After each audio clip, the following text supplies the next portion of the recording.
Hello, friends. This is Dave Hurwitz, executive editor at ClassicsToday.com, here with 10 essential concertos for beginners. And these lists, as in all of these cases, there are many different approaches to the topic, and they're all suitable for beginners because the bottom line is this: if you're a beginner, all you need to do is begin. I know that sounds like stupid, right? But it's not, because the key is just to listen, to take the time to listen to the music.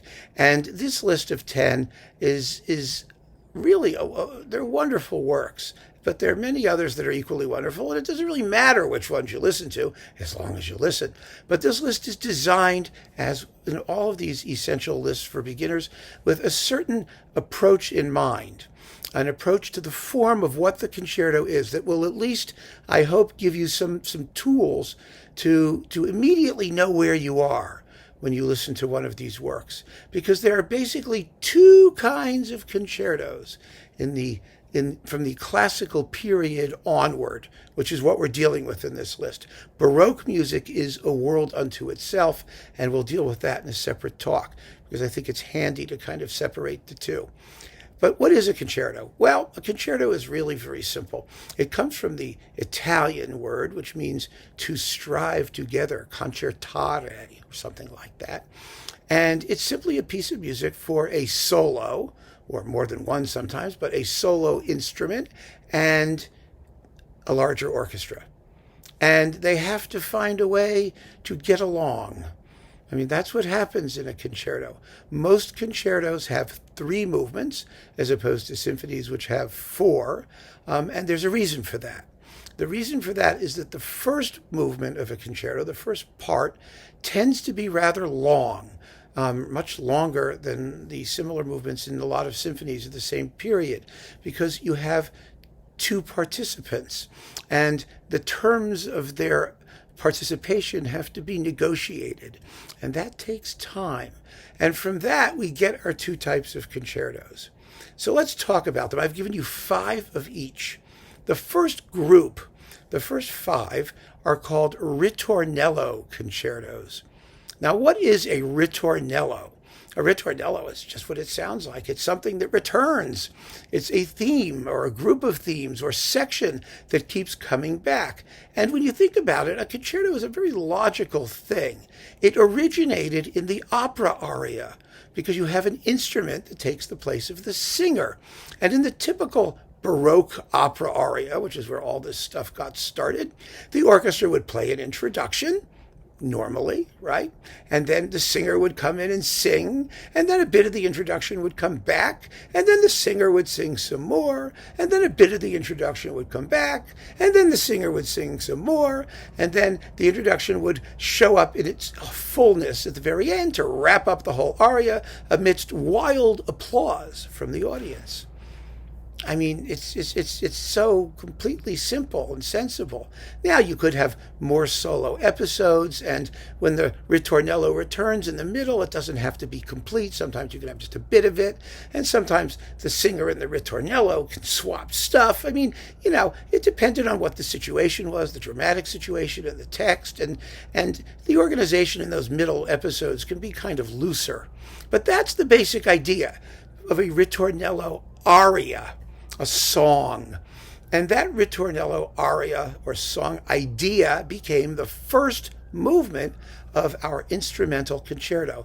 Now, when we get to the classical period, which is the time of Haydn, Mozart, Beethoven, and those guys, the second half of the 18th century, basically, this idea of the concerto became mixed with the idea of what we call binary or sonata symphonic form. And that's a whole nother issue, which we don't have to go into in any detail.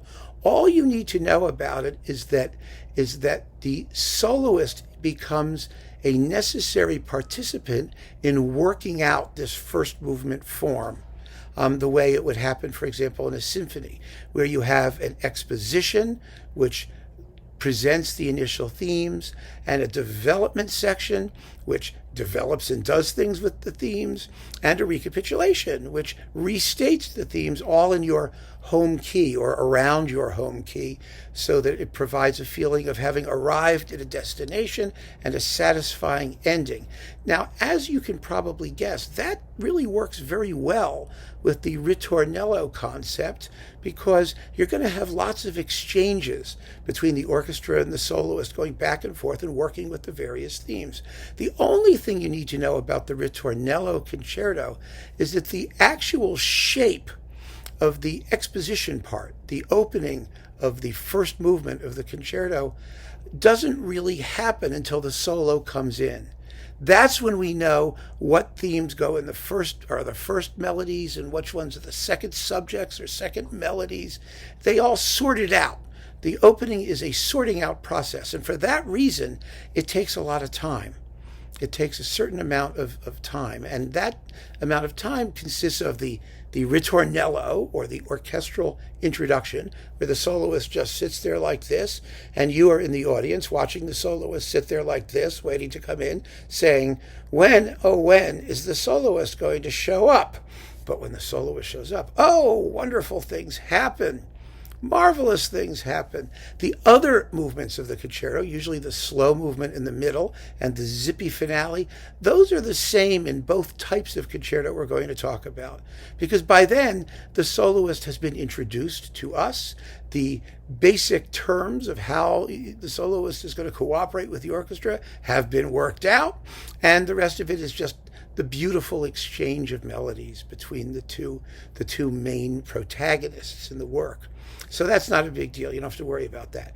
But I'm going to talk about first these 5 Ritornello concertos, where you have these big, long orchestral introductions before the soloist comes in and organizes the movement. It's something that you'll get a feel for when you've listened to these things for a while. You don't have to really make yourself crazy about it now, but you'll notice the difference, and that's why I'm bringing it up and harping on it the way I am. Beginning with Mozart, who was the king of the Ritornello concerto. Mozart really invented the form as far as the classical period is concerned, and one of his most famous concertos is number 20. He wrote 27. He wrote a lot of piano concertos, mostly for himself to perform. Number 20 is in D minor, which is the same ferocious minor key as the opera Don Giovanni. It's about drama and infernal things. It's really cool. And this particular first movement is really dramatic and very, very, very exciting and dark and spooky, and you're going to love it. Oh my God, you're going to love it. The other movements are after the first movement, the thing sort of relaxes, and the finale is actually rather, it gets comical, and it's lots of fun. So the piece has a huge range of emotion, and that's why I wanted it to lead off the list, because it shows you what this sort of form, this Ritornello concerto form, can do with 2 characters. The orchestra is one, the piano is the other, and when you listen to it, just try to get a sense of the back and forth between the two, and also the cooperation that they arrive at in dealing with whatever the emotional, expressive situation is that's caused by the tension in the music and the shape of the melodies and the key that they're in. It's just wonderful stuff, and you're going to love it. So after that, we're going in a totally different direction with another Ritornello concerto, this time by Haydn, but it's not for piano. It's for trumpet. And this list of concertos, by the way, is a mix. I know that maybe you want to hear like all piano concertos or all violin concertos. That's one way of doing it. But I didn't want to do it that way. I wanted to mix up the instruments because you get more variety that way. And also because it will teach you to listen for the type of concerto that it is, the form, rather than who the soloist is, which is really less important than the shape of the piece overall. So, Haydn's Trumpet Concerto. It's his last orchestral work, his last purely orchestral work. It only exists in one manuscript. We might not have had it at all. And the only reason that it exists is because some guy in Vienna invented a keyed trumpet. It was not really a valve trumpet like we have now, but it had keys, kind of like an oboe or something. And as a result of this, you could play all the notes of the scale because trumpets in Haydn's day were very, very limited in the notes that they could play in various keys. And so in order to write a concerto, he had to have the full amount of melodic potential available, and this trumpet had it. And Haydn, who was always into new music and new instruments and experimentation, wrote the greatest ever trumpet concerto at the very, very end of his life. And it's wonderful. You may know the tune of the finale. It's ya da da da da da ba ba ba ba ba da da da da ya da da da da da da da ba da ba ba ba ba ba ba ba da da da da da. It's really virtuosic. It's just wonderful, but it's also only 15 minutes long in 3 movements. And the reason is because, trumpets rely on wind, on breath. They're tiring. If you're playing, a violin, you can do this for, an hour.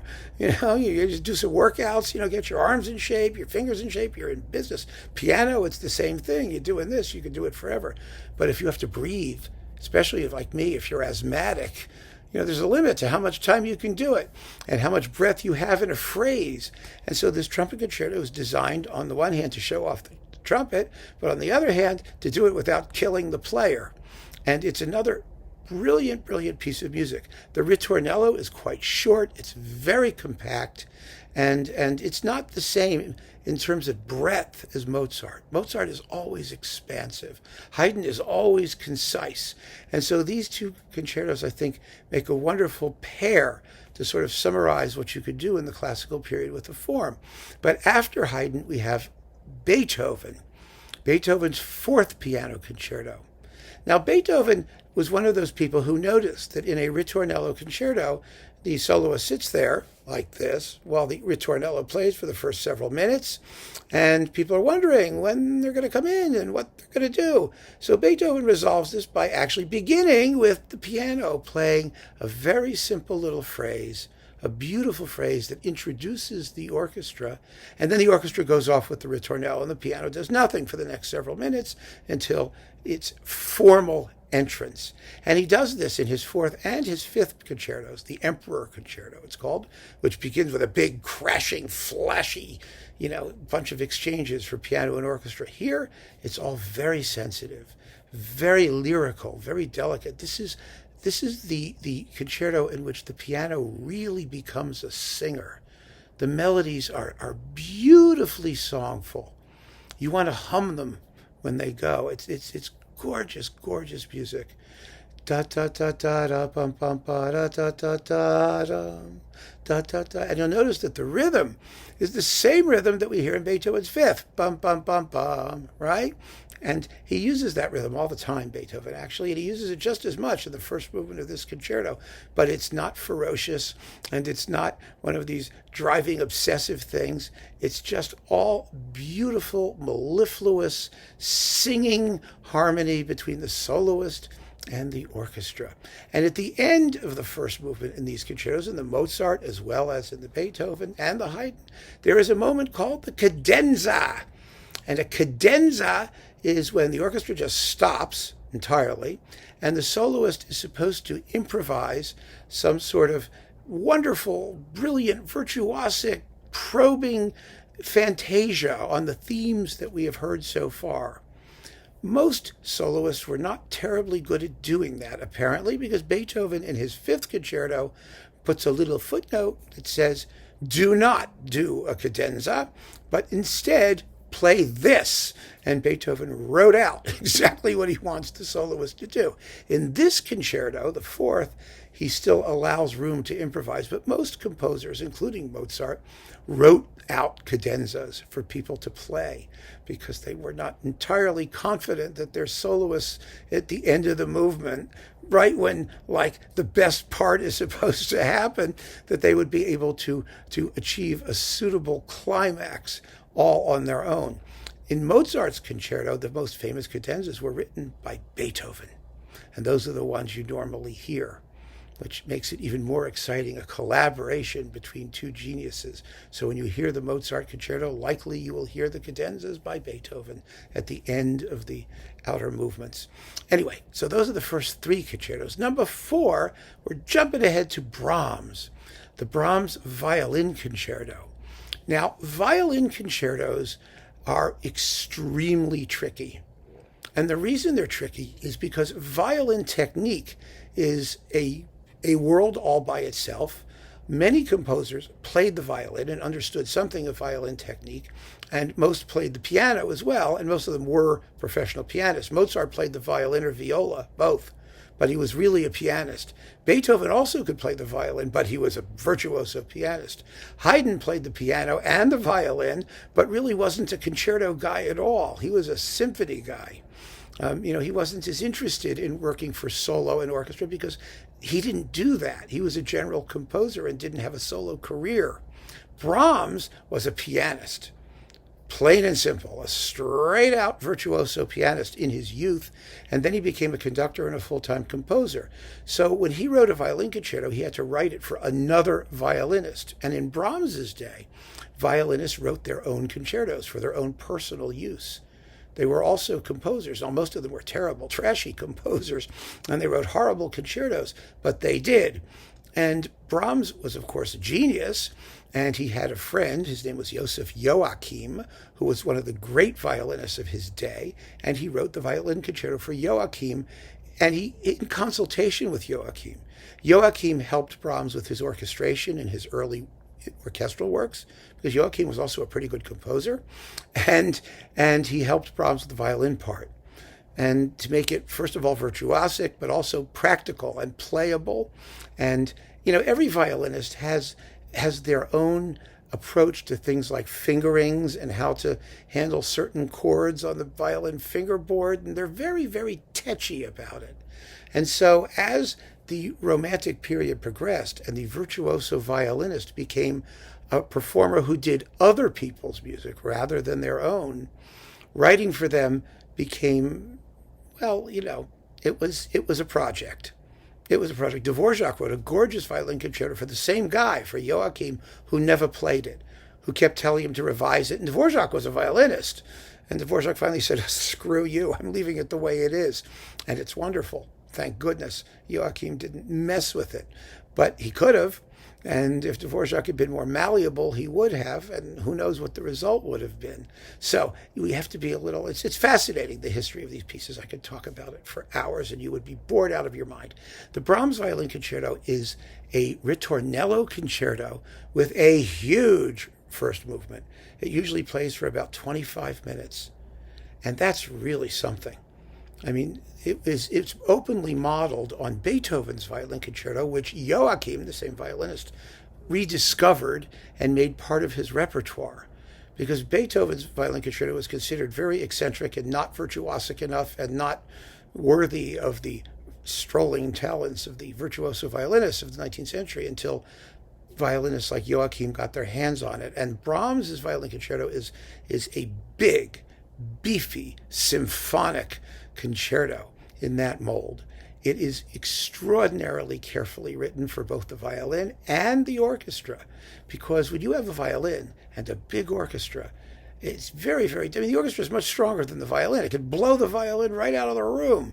So in order for the violin to maintain its integrity as a character against this big ensemble, it has to be a very virtuosic and flashy violin part, and it has to be, the themes have to be designed so that they sound even better or more somehow natural when the violin plays them, as opposed to the orchestra.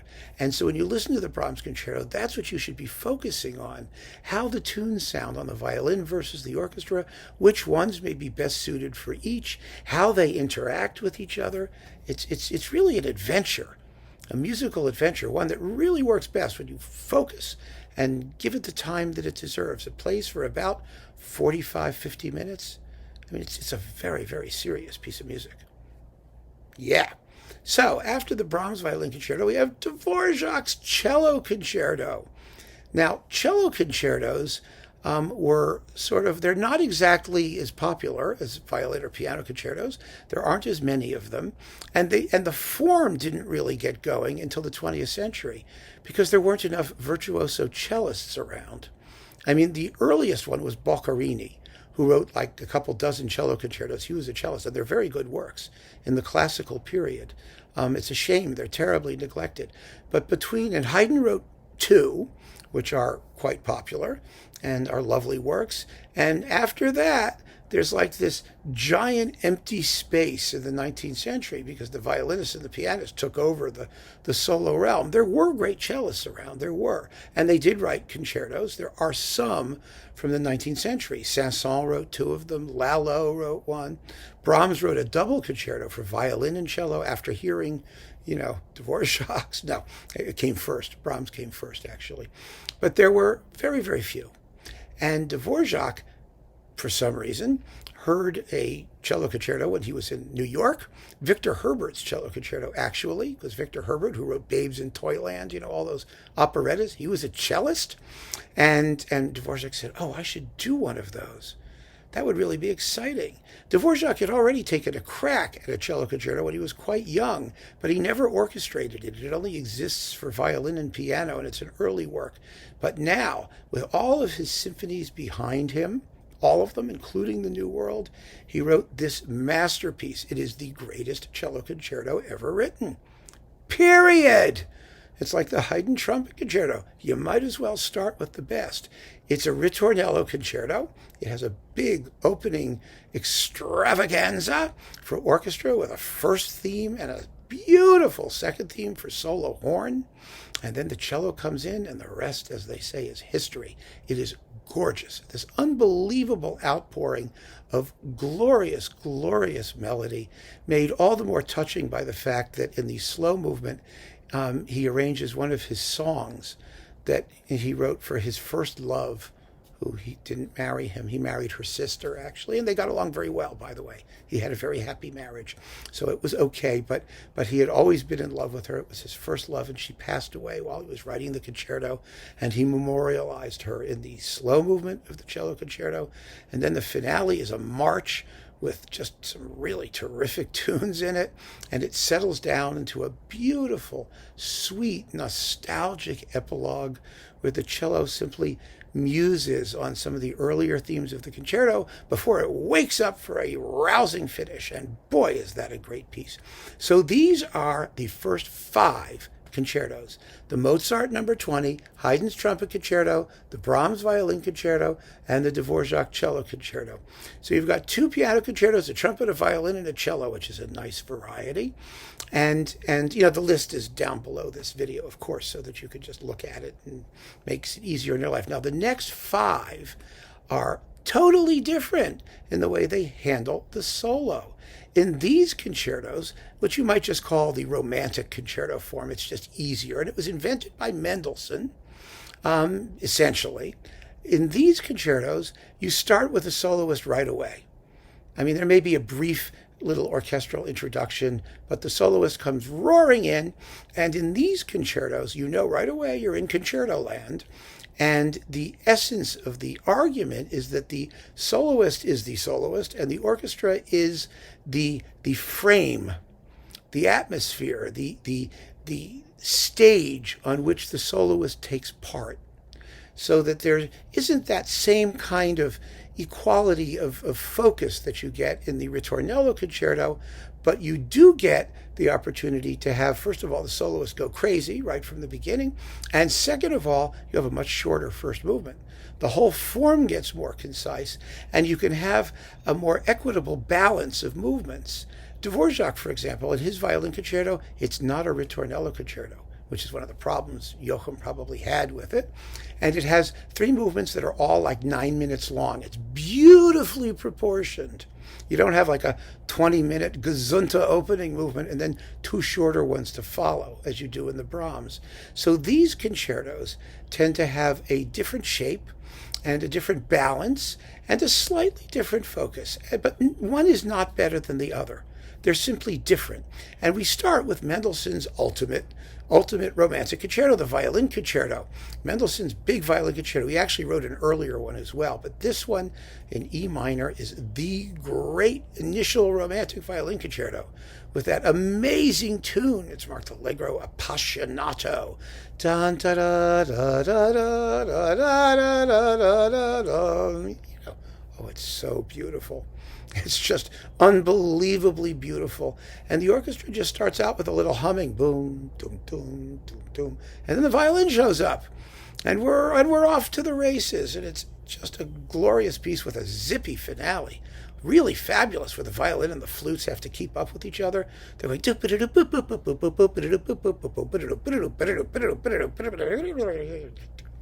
It's amazing. Absolutely amazing. After the Mendelssohn, we have Schumann. Schumann's Piano Concerto, which also starts right off. The orchestra goes whomp, and the piano goes da-da, da-dum, ba-dum, ba-dum, ba-dum, ba-dum, ba-dum, ba-dum, ba-dum, bang, bang. And in comes the initial tune on the clarinets, followed immediately by the piano. And we're off to the races. I don't really need to talk about it more than that, other than to say that the tunes are just beautiful, as is usually the case with Schumann. And the piano writing, flashy and delicious. And it's just marvelous. And after the Schumann, well, the Tchaikovsky first piano concerto. Who doesn't know that?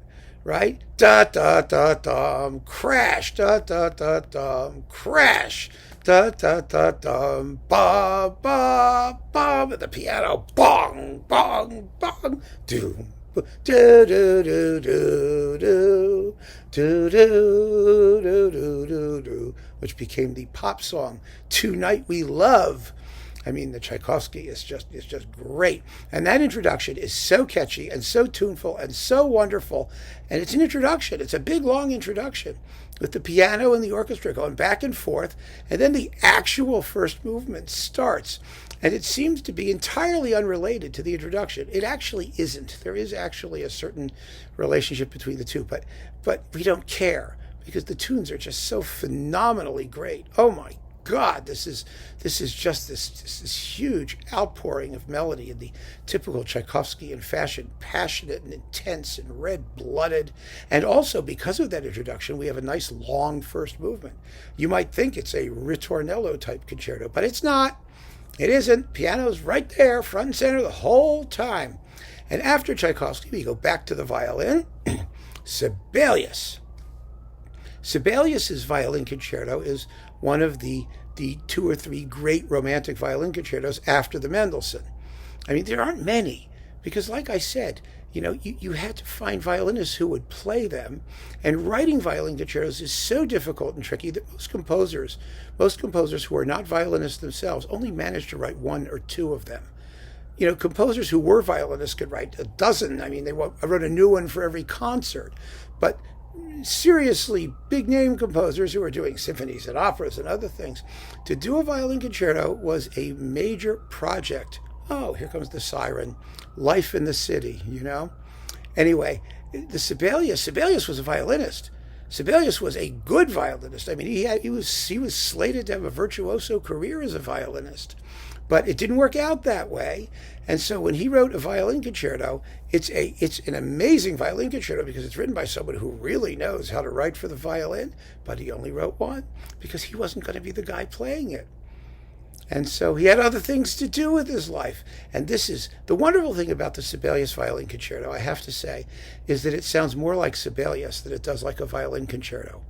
And what I mean by that is it's not just violin pyrotechnics, the kind of squeaky, fiddling kind of stuff that violinists, sort of like to do, because it's very, very flashy, but not extremely interesting musically. Sibelius's violin concerto is all Sibelius. You get all the flash and dash of a virtuoso violin concerto, you do. But the setting is so fabulous. One of the things that Sibelius does in this concerto, and you'll notice it right away, is that the orchestral part is very dark. It's low, so that the violin, which is on top, is always audible. And he doesn't hold the orchestra back. It's just he keeps the pitch dark and low and sort of gnarly. It gives the whole concerto this wonderful primal feel. And no matter how loud the orchestra gets, and it does, he really cuts loose in the sections that feature the orchestra alone, you always hear the violin. I'll never forget seeing it live. At the end of the first movement, the violinist is going crazy. The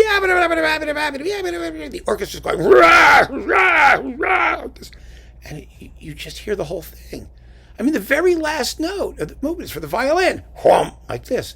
And it's just perfectly transparent. It's an amazing, amazing essay in how to write a great violin concerto where neither the violin nor the orchestra seems at all inhibited, but they're just so clear.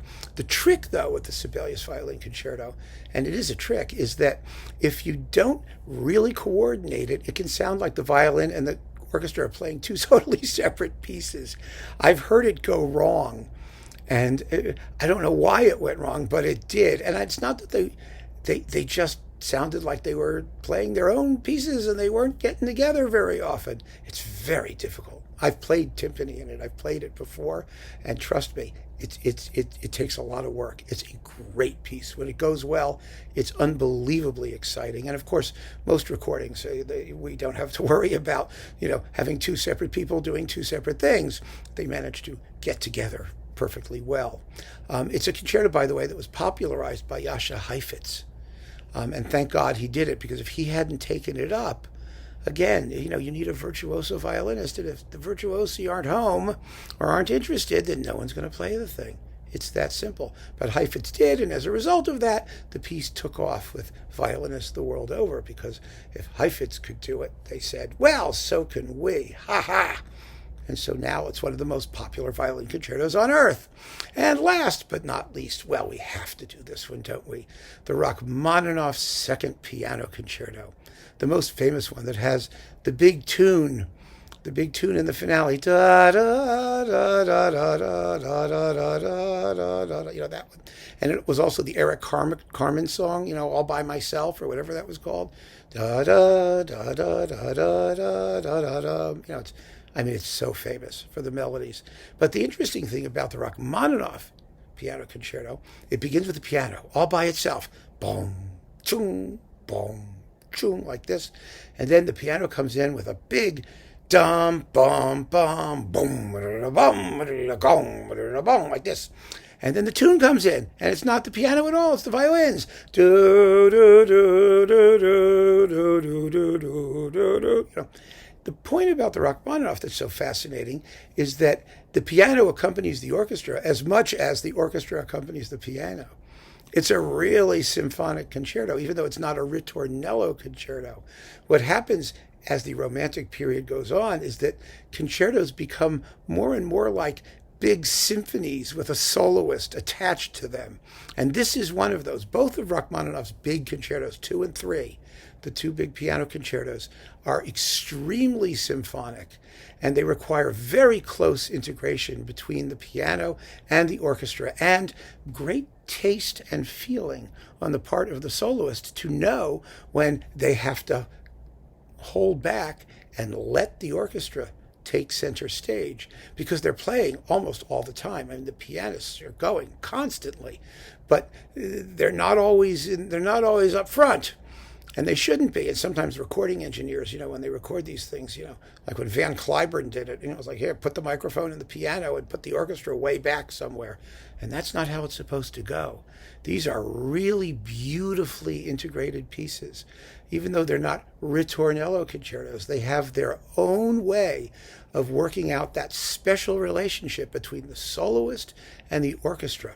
And that's why I want to conclude with the Rachmaninoff, because it sort of summarizes the whole point that I'm making about these concertos, which is that each one of them, whether it's a ritornello concerto, as in the first 5, or a romantic concerto where the soloist starts right away, each of them is going to have its own special way of figuring out how the soloist and the orchestra are going to get along, and what kind of moods and expression and feelings they're going to communicate together and separately, whether they get along the whole time, whether they have separate material. These are the kinds of things you just keep in mind as you listen. And it's not, no one's trying to trick you here. There's nothing complicated about it. I always have to insist on that.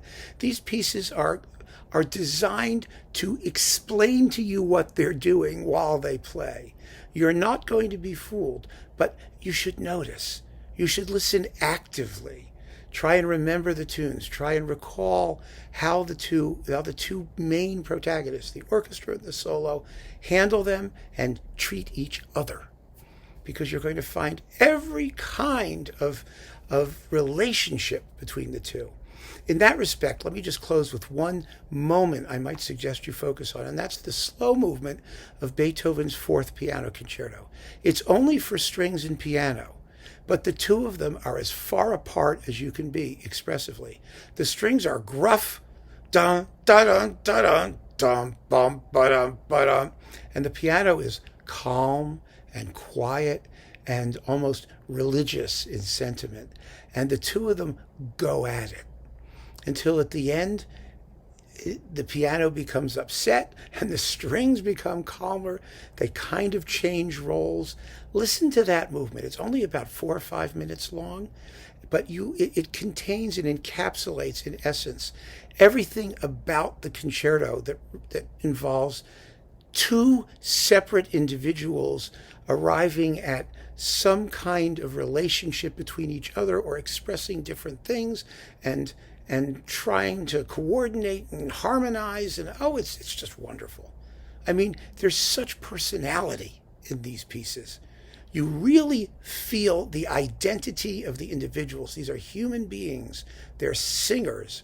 And one of them is an orchestral singer with all of its different parts, solos and woodwinds and other things. The other is the soloist, the singer, and they're it's just wonderful. I keep talking. It's wonderful. I just can't express in words what these things do so eloquently in music. So all we can do is keep on listening. Thank you so much for joining me. Enjoy these fabulous concertos. Take care.